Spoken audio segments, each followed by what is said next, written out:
She was not merely discarded. She was erased before the entire high society elite of the city by the very man she had promised her life to. Broken and bankrupted, she was found shivering in the rain-slicked shadows of an alley by the city's true ruler. And when she returned to those same ivory towers at the side of a billionaire whose name was whispered with both terror and awe, the man who had rejected her felt his own empire tremble at the sight of her. Aria Bellmont never imagined that the most devastating moment of her life would occur while she was trying to be the perfect silhouette of a millionaire's wife. The annual Crest Gala was always a display of excess. Thousands of the city's wealthiest power players gathered in the gold-leafed ballroom of the Grand Pierre, drinking vintage champagne and trading secrets like currency. For men like Julian Crest, it was a stage to broadcast dominance. Aria did not come for the spotlight. She came out of love. She stood near the towering pillars of the terrace, her fingers trembling against her white rose bouquet. Her dress was elegant but simple, a delicate lace gown that had cost her 3 months of savings, a stark contrast to the heavy silks and diamond-encrusted velvets of the women surrounding her. It was a dress that whispered of modesty in a room that screamed of greed. Aria kept her gaze soft, her dark curls pinned back to reveal a face that still held the innocence of someone who believed in promises. She had learned early on that in Julian's world, it was better to be an ornament than an equal. But then the air in the room shifted. It wasn't a sound, but a presence, a cold, magnetic pressure that seemed to drain the warmth from the chandeliers. Aria gasped, her hand flying to the lace at her throat as a sensation of being watched ignited the skin on the back of her neck. It wasn't the gaze of her fiancé. It was something darker, heavier, and far more absolute. In the shadows of the mezzanine, Dominic Ashford stood. He was not a guest, he was the ghost that haunted the city's ledger. While Julian Crest played at being a king, Dominic was the one who owned the throne. His eyes, hard as flint and twice as cold, were locked onto the woman in the lace dress. He saw the way she stood, tense, fragile, and utterly out of place. Mine, the darkness in his mind whispered, though his expression remained a mask of stone. He didn't believe in fate, but he believed in acquisition. And he saw something in Aria that Julian was too blind to notice, a fire that, if stoked, could burn the city to the ground. Down on the floor, Julian Crest stepped onto the dais. He didn't look at Aria. He looked at Isla Ravenscroft, the shipping heiress whose dowry could double his net worth. The rejection was not a whisper, it was a public execution. "I need a partner who matches the scale of my ambition," Julian's voice boomed through the speakers. "Not a girl who still has the dust of the suburbs on her heels." He walked toward Aria, not with love, but with the cold intent of a man disposing of a faulty asset. When he reached her, he didn't take her hand. He took the white rose from her grasp and crushed it. "You're not enough, Aria," he whispered, loud enough for the front row to hear. "You never were." He turned his back, leaving her standing in the center of a laughing circle. But as Aria's world shattered, Dominic Ashford stepped out of the shadows, his heavy footsteps echoing like a countdown. The millionaire had rejected her, but the billionaire was coming to claim what Julian was too foolish to keep. Can't look away. Smash that like, subscribe to join the drama that's shaking the city, and comment your shock. Who betrayed who? Don't just watch, be part of the story everyone will be talking about. The silence that followed Julian's proclamation was more deafening than the music had been. Aria felt the world tilt, the gold-leafed ceiling of the Grand Pierre ballroom pressing down on her like a physical weight. She stood frozen, her fingers still curled around the stems of the white roses, their thorns biting into her palms through the thin lace of her gloves.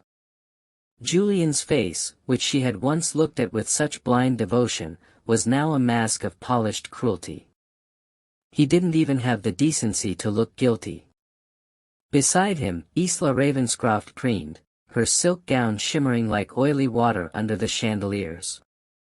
She didn't just want Julian, she wanted the satisfaction of watching Aria crumble. "I don't understand," Aria whispered, her voice barely a thread. "Julian, we had a life planned. You told me." Julian cut her off with a sharp, dismissive wave of his hand. "What we had was a temporary arrangement, Aria. I'm a man of expansion. A man of legacy. Look at yourself. You're a footnote in a story that has outgrown you."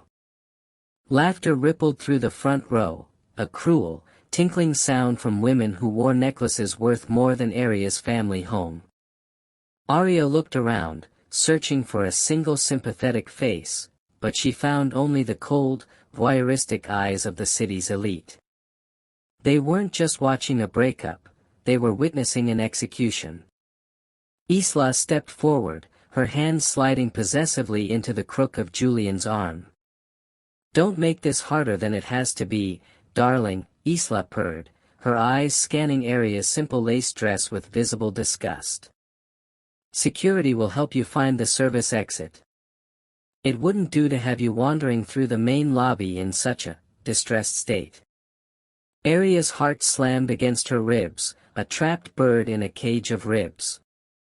The betrayal was so sharp it felt like a physical wound, a jagged tear through her soul. She looked at the white rose in her hand, the symbol of the purity and love she thought they shared, and realized it was nothing more than a prop in Julian's carefully choreographed rise to power. Then, she felt it again. That heavy, oppressive gaze from the mezzanine above. She forced her eyes upward, squinting against the glare of the crystals. There, standing in the shadows of the velvet curtains, was the man in black. Dominic Ashford. He didn't move. He didn't look away. While everyone else laughed or sneered, his expression remained terrifyingly neutral. He was watching her fall, not with pity, but with the calculated interest of a predator watching a wounded fawn. Julian signaled to the broad-shouldered men at the edge of the dais. "Show Miss Bellmont out. And make sure she understands that the Crest accounts are officially closed to her." Aria was reached by two security guards before she could even find her breath. As they gripped her arms, the white rose bouquet slipped from her numb fingers, scattering bruised petals across the marble floor. She was dragged away from the light, away from the life she knew, and toward the darkness of the city night, while Julian Crest raised a glass to his new future. The golden warmth of the ballroom was replaced instantly by the biting chill of a midnight downpour. The security guards didn't just escort Aria, they shoved her. She stumbled onto the wet pavement of the service alley, the hem of her lace dress soaking up the oily street water until it hung heavy and gray around her ankles. The iron gate slammed shut behind her, the metallic clang sounding like the final gavel of her old life. Aria stood shivering, her breath hitching in the cold air. She began to walk, her heels clicking rhythmically against the asphalt, until a black sedan drifted out of the shadows, blocking her path. Two more vehicles pulled up behind her, their headlights cutting through the rain like the eyes of hungry predators. Three men stepped out, their faces obscured by the brims of their hats and the driving rain. Aria recognized the lead collector, a man with a jagged scar across his knuckles who worked exclusively for Julian's private interests. "Miss Bellmont," the man said, his voice a low, gravelly rasp. "Mr. Crest has liquidated all shared assets. That includes the family debt he was so graciously covering. It's due tonight. All of it." "I don't have it," Aria whispered, backing away until her shoulders hit the cold brick wall of the alley. "Julian knows I don't have it." "He knows," the man sneered, stepping into her personal space. "That's why he sent us. He said if you couldn't pay in cash, we should find other ways to settle the score. He reached out a gloved hand to grab her chin, but he never made contact. The sound of a high-performance engine purred into the alley, a low, predatory growl that made the very ground vibrate. A silver and black Maybach rolled to a halt, its presence so commanding that the collectors instinctively froze. The rear door opened, and a pair of polished leather boots hit the wet ground. Dominic Ashford stepped out. He didn't carry an umbrella. He didn't need one. The rain seemed to avoid him, or perhaps it simply didn't dare touch him. He moved with a terrifying, lethargic grace, his hands shoved deep into the pockets of a tailored wool overcoat. The lead collector straightened, his bravado flickering. "Mr. Ashford. We didn't know you had business in this sector. We're just finishing up a private matter for the Crest estate." Dominic didn't look at the men. His eyes were fixed on Aria, noting the tear in her lace sleeve and the way she was trembling. When he finally spoke, his voice was like velvet wrapped around a blade. "The Crest estate has no business that interests me," Dominic said. "But you are currently breathing my air. And you are touching something that belongs to the shadows of this city." "This is Julian's debt," the collector stammered, trying to regain his footing. Dominic took a single step forward. The air in the alley seemed to turn to ice. "It isn't a debt anymore. It's a death warrant if you're still standing here in 10 seconds. The collectors didn't wait for a countdown. They scrambled back into their cars, the tires screeching as they fled the presence of the man who truly ruled the night. Dominic turned to Aria, his gaze unreadable but absolute. "The millionaire threw you to the wolves, Aria," he said, extending a hand that was steady and strong. "But he forgot that I am the one who leads the pack. Get in the car."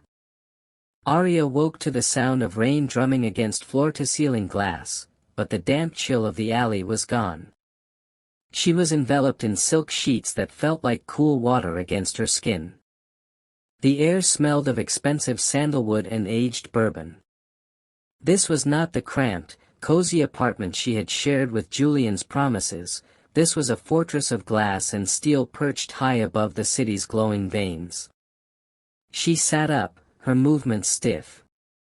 The lace dress she had worn to her execution had been replaced by a heavy silk robe, black as the man who had brought her here.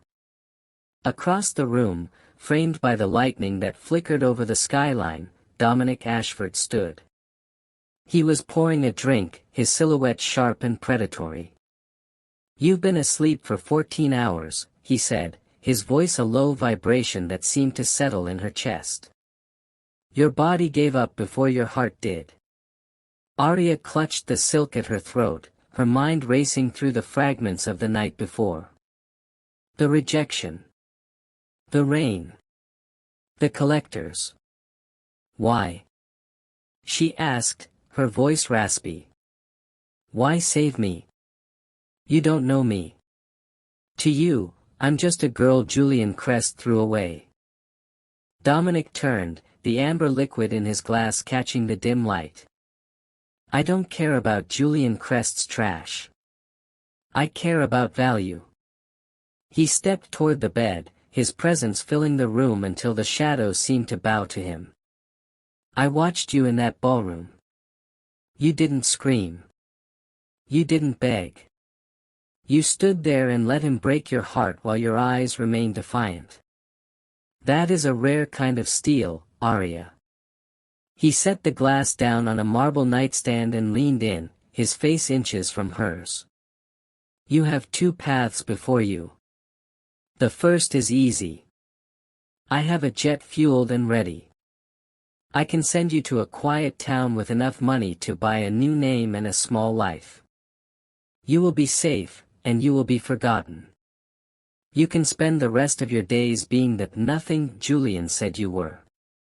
Aria flinched at the mention of the name, but she didn't look away. "And the second?" "The second path is paved with glass and blood," Dominic said, his gaze narrowing. You stay. You let me strip away the girl who was not enough, and replace her with a woman this city will fear to cross. I will give you the resources to dismantle Julian Crest's empire piece by piece. You won't just get your dignity back, you'll own the hands that tried to take it. Aria looked out at the city, at the flickering lights of the Grand Pierre where her life had ended. The fire Dominic had sensed in her flickered to life, fueled by the cold ash of her betrayal. I don't want to disappear, she whispered, her voice gaining a sharp, dangerous edge. Dominic's lips curved into the ghost of a smile, a predator welcoming a new addition to the hunt. Good. Then from this moment on, Aria Bellmont is dead. Tomorrow, we begin building the woman who will bury her. The transformation did not begin with silk and diamonds, it began with sweat, bruises, and the cold realization that softness was a liability. For the first month, Dominic remained a ghost in his own halls, watching from the security monitors as his head of security, Marcus Whitlow, broke down the woman Aria used to be. Marcus was a man of jagged edges and zero sentiment. He didn't see a grieving bride, he saw a weapon that needed forging. In the soundproof gym of the penthouse, the air was thick with the scent of rubber and effort.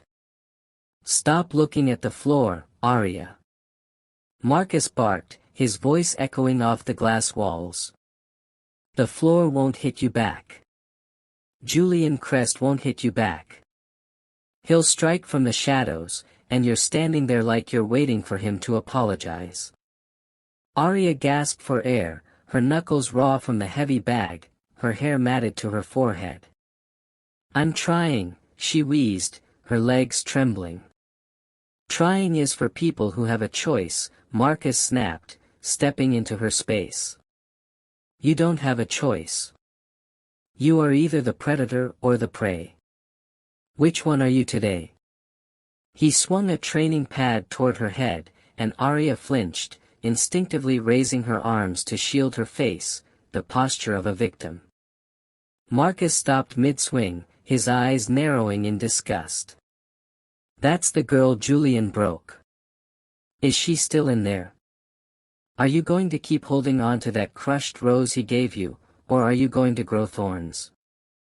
Aria's chest heaved. The memory of the gala, the laughter, the service exit, the rain, surged through her like a jolt of electricity. Something snapped. The apology she had been carrying in her heart for being not enough burned away, leaving only a white-hot coal of rage. She dropped her guard, but not out of weakness. She planted her feet, lowered her center of gravity, and looked Marcus directly in the eye. I'm done being prey. Show me, Marcus challenged. Aria didn't hesitate. She lunged, not with the clumsy desperation of a beginner, but with a calculated strike Marcus had taught her just days before. Her fist connected with the pad with a resounding crack that vibrated up her arm. She didn't stop. She followed with a kick, her movement fluid and fueled by a month of suppressed fury. From the observation deck above, Dominic Ashford watched in silence. He saw the change in her eyes, the shift from the soft gold of a sunset to the hard, unyielding glint of a polished blade. He turned to Leonard Crowe, his lead strategist, who stood behind him with a folder of Julian Crest's recent offshore investments. She's ready for the books, Leonard. Marcus has broken the victim. Now, you teach her how to bankrupt a man without ever touching a weapon. Dominic looked back down at the gym, where Aria was standing over a fallen training mat, her breathing heavy but her head held high. The rose was broken, but the thorns were finally starting to show. The lessons in the gym had been about physical survival, but the lessons with Leonard Crowe in the high-ceilinged library were about surgical destruction. Aria sat before a wall of monitors, her fingers hovering over a sleek, obsidian keyboard. She no longer wore the oversized black robe, she was dressed in a sharp, slate-gray blazer that matched the newfound steel in her gaze. Dominic stood behind her, his hand resting lightly on the back of her chair. The heat of his presence was a constant reminder of the stakes. This wasn't a drill. Julian Crest is attempting to finalize the acquisition of the historic Wharf District, Dominic said, his voice a low, dangerous velvet. He's leveraged everything he owns to seal the deal. If he gets it, his empire doubles. If he doesn't, the interest on his loans will begin to swallow him alive. What is my move? Aria asked, her eyes scanning the complex web of shell companies on the screen. Julian thinks the lead negotiator, Eloan Hart, is susceptible to a bribe, Leonard explained, leaning over her shoulder. He sent a courier with a digital key to an offshore account. You aren't going to stop the transaction, Aria. You're going to intercept the signal and redirect it. Aria felt a momentary flicker of her old conscience, the girl who believed in rules and fair play. But then she remembered the way Julian had crushed the White Rose. She remembered the laughter of the gala. The girl who cared about fairness had been thrown into the rain. She began to type. Her mind, once clouded by romantic daydreams, was now a sharp instrument of logic. She bypassed the first layer of Crest's security firewalls with the ease of someone walking through a door they used to own the keys to. She watched the data packet, millions of dollars in untraceable crypto, begin its journey from Julian's accounts toward Eloan Hart's private server. Now, Dominic whispered in her ear. Aria executed the script. With a single keystroke, she didn't just move the money, she replaced the digital key with a ghost file, a piece of tracking malware that would feed Dominic every one of Julian's future movements. The millions of dollars vanished into a blind trust controlled by the Ashford estate. On the screen, a confirmation light flickered. Transaction intercepted. Aria leaned back, her heart racing not with fear, but with a dark, intoxicating rush of power. Julian would wake up thinking the bribe was successful, only to find the Wharf District slipping through his fingers and his coffers empty. Dominic reached down, his thumb tracing the line of her jaw, forcing her to look up at him. You didn't blink, he noted, his dark eyes searching hers. He didn't deserve my mercy then, and he doesn't deserve it now, Aria replied. Dominic's smile was predatory. Welcome to the shadows, Aria. You've just taken your first piece of his kingdom. The rumors began as a low hum in the city's private clubs, whispers of a ghost scene in the back of an Ashford limousine, a woman with dark curls and a gaze like sharpened obsidian. It took 3 weeks for the gossip to reach Julian Crest, and another 2 days for him to track her to a secluded balcony at the Sapphire Lounge. Aria was waiting.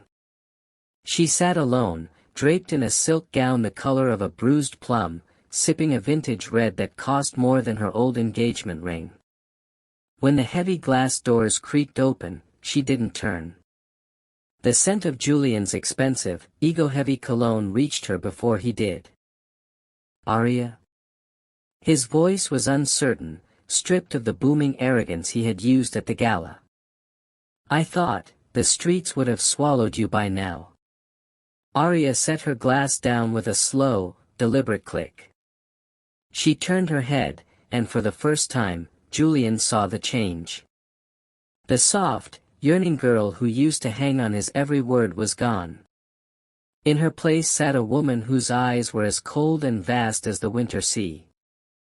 The streets are only dangerous for those who don't know who owns them, Julian, she said, her voice a calm, melodic blade. Julian stepped closer, his eyes scanning her expensive attire, his greed flaring at the sight of her transformation. You look incredible. I knew there was potential in you, Aria.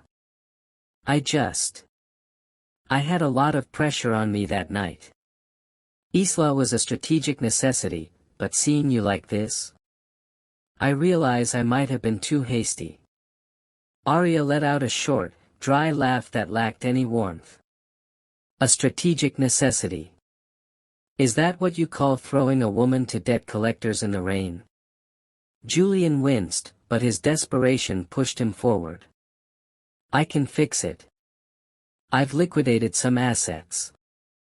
I have $5 million in a trust, yours, tonight, if you leave Ashford and come back to me. We can tell the city it was all a misunderstanding. I'll buy you a house in the Heights, better than anything you dreamed of. Aria stood up, her movement so fluid and commanding that Julian instinctively took a step back. She walked toward him until she was inches away, her presence so cold it seemed to steal the air from his lungs. She reached into her clutch and pulled out a single, crumpled $5 bill, tucking it into the breast pocket of his designer suit. Keep your trust fund, Julian. You're going to need every cent of it to pay the interest on the loans you're about to lose. Julian's face went pale. What are you talking about? I'm talking about the fact that you didn't just reject a girl, Aria whispered, her eyes flashing with a dark, triumphant fire. You rejected the only person who was willing to love you for free. Now. Everything has a price. And you can't afford me. She walked past him without a backward glance, leaving the millionaire trembling in the wake of the woman he had tried to destroy. The final unveiling did not take place in a boardroom or a training hall, but in the sanctum of Dominic's private lounge, a room where the air was thick with the scent of old leather and the weight of absolute power. The Ashford inner circle had gathered in silence, their eyes fixed on the double mahogany doors. These were the people who managed the city's pulse: Leonard Crowe, the strategist with a mind like a razor, and Eloan Hart, the woman whose single signature could bankrupt a coastline. When the doors opened, the woman who stepped through was unrecognizable from the girl who had collapsed in the rain. Aria moved with a grace that was no longer tentative. She wore a gown of midnight velvet that clung to her like a second skin, its deep hue making her skin glow with a porcelain brilliance. Her dark curls were no longer a chaotic mass meant for hiding, they were swept back in a sophisticated coil, revealing a face characterized by sharp, intelligent lines and a gaze that didn't flinch. Dominic stood by the fireplace, his hand resting on the mantel. He didn't speak. He didn't need to. The way his eyes tracked her every movement told the room everything they needed to know. Aria walked to the center of the circle and stopped. She didn't wait for permission to speak. She looked at Eloan, who was watching her with a look of clinical appraisal. The Wharf District acquisition has been finalized, Aria said, her voice steady and resonant. Julian Crest's leverage has been transferred to a blind trust. By tomorrow morning, his primary creditors will be answering to us. Eloan's lips thinned into a rare, genuine smile. She stood up and walked toward Aria, her heels clicking with precision. I've seen many people try to survive this city, Aria. Most of them break before they even see the shadows. But you've done more than survive. You've mastered the game before the opponent even realized you were at the table. She turned to Leonard, who nodded in silent agreement. Julian Crest thinks he's fighting a ghost, Leonard added. He has no idea he's already been buried. Dominic stepped forward, the heat of his presence grounding the room. He reached out, his fingers brushing the velvet at Aria's shoulder before sliding to the nape of her neck. It was a gesture of possession, but also of profound respect. You've shed the rose, Aria, Dominic whispered, loud enough for the circle to hear. You've grown the thorns. Eloan raised her glass in a silent toast. To the new power in the city, she said softly. Aria didn't smile, she simply nodded. The girl who had wanted to be invisible was gone. The woman standing in her place was ready to reclaim the city that had once tried to cast her out.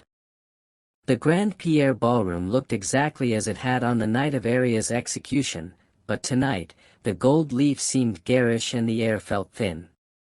Julian Crest stood at the center of the room, sweating beneath the bright lights as he tried to maintain the illusion of his crumbling empire. Beside him, Isla Ravenscroft wore a gown of aggressive neon pink, draped in jewels that looked like desperate anchors. They were holding court, unaware that the tide had already gone out. Then, the heavy brass doors swung open, and the room went silent as if someone had sucked the oxygen from the air. Aria entered. She did not walk, she glided, her arm linked with Dominic Ashford's in a display of power that felt like a declaration of war. She was draped in Ashford colors, a gown of deep, liquid obsidian with a structural silver collar that looked more like armor than jewelry. The midnight velvet caught the light, making her appear like a shadow brought to life. Dominic stood beside her, his presence a cold, absolute vacuum that commanded every eye in the room. He didn't look at the crowd, he looked only at her, his possessive gaze a warning to anyone who dared to breathe her name. Aria? Julian's voice cracked, cutting through the silence. The glass in his hand trembled, the champagne sloshing over the rim. Aria didn't flinch. She led Dominic straight to the heart of the floor, stopping only when they were inches from the man who had discarded her. She looked at Julian, not with anger, but with a terrifying, hollow indifference. "Good evening, Julian," she said, her voice smooth and chilling. "I believe you're familiar with my partner." Julian's face went a sickly shade of gray. "Ashford? What is this?" "Aria, I told you I'd take care of you, I offered you." "You offered me a cage built of guilt and $5 million of stolen money," Aria interrupted, her eyes flashing like polished steel. "Dominic offered me the city." Isla stepped forward, her face contorted with a mixture of jealousy and panic. "You don't belong here, Aria. This is a gathering of the city's foundation. You're just a partner in the firm that bought Julian's debt 3 hours ago," Aria said, her voice dropping to a dangerous whisper that carried across the ballroom. "Which means, Isla, you are currently standing on my floor, drinking my wine, and wearing a necklace that's likely to be repossessed by morning." The whisper of the crowd grew into a roar of realization. That not enough girl had returned as the owner of the room. Dominic reached out, his hands settling firmly on the small of Aria's back, pulling her closer in a gesture that was both a shield and a claim. He didn't say a word, but the cold smile on his lips told the elite everything they needed to know. The girl they had laughed at was now the queen they would have to serve. The climax of the evening didn't arrive with a shout, but with the synchronized vibration of 100 phones. A collective gasp rippled through the ballroom as the city's elite looked down at their screens to see the headlines breaking in real time. Crest Holdings had defaulted. The Wharf District acquisition had been exposed as a fraudulent shell game, and Julian's remaining assets were being seized by the Ashford Group.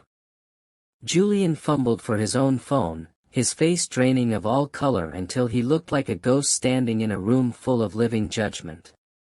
"It's not possible," he stammered, his eyes darting to Aria. "I had the funds. The bribe. Eloan Hart." "The bribe was redirected, Julian," Aria said, her voice carrying across the silent hall with the clarity of a bell. "You tried to buy your way into a future you didn't earn, using money you didn't have. You're not just a millionaire without a fortune anymore. You're a man without a name." Isla Ravenscroft stepped away from Julian as if his failure were contagious, her hand flying to her throat as she realized her own social standing was burning down with him. Security, previously loyal to the Crest name, stood motionless. They were now on Dominic Ashford's payroll. Julian looked at Aria, a desperate, pathetic light flickering in his eyes. "Aria, please. You loved me. You were going to be my wife. You can stop this. Tell Dominic to let it go. We can start over. Aria looked at the man she had once intended to marry. She searched for the pain, the anger, or even the satisfaction she thought she would feel. Instead, there was only a vast, peaceful indifference. She reached into the hidden fold of her obsidian gown and pulled out a small, dried object, the remains of the white rose Julian had crushed at the gala months ago. It was a brittle, brown skeleton of a flower, a symbol of a girl who no longer existed. I didn't just love you, Julian. I believed in you, she said softly. But you taught me that some things are meant to be broken so that something stronger can grow in their place. She opened her hand, letting the withered petals fall to the marble floor where they were lost among the shadows. Dominic Ashford stepped forward, the heavy silence of the room bowing to him. He didn't look at Julian, he didn't waste his breath on a man who was already dead to the city. He turned to Aria and offered his hand, palm up, a gesture of invitation, not a command. The city has seen you fall, Aria, Dominic said, his voice a low, resonant vow that echoed off the gold-leafed ceiling. Now, they will watch you rule. Aria didn't hesitate. She placed her hand in his, her fingers locking with his in a bond that felt more permanent than any contract. Dominic pulled her close, his arm wrapping around her waist as he faced the cameras and the crowd. This is the only claim that matters, he announced, his gaze sweeping the room with terrifying authority. Aria Bellmont is an Ashford. And this city belongs to her. As the flashes of the photographers erupted, Julian was led out through the same service exit he had once forced Aria through. Aria didn't watch him go. She looked up at Dominic, the man who had seen the fire in her ashes, and for the first time, she didn't just feel like she was enough. She felt like everything. We have come to the end of this story. Don't forget to like, comment and subscribe for more interesting stories.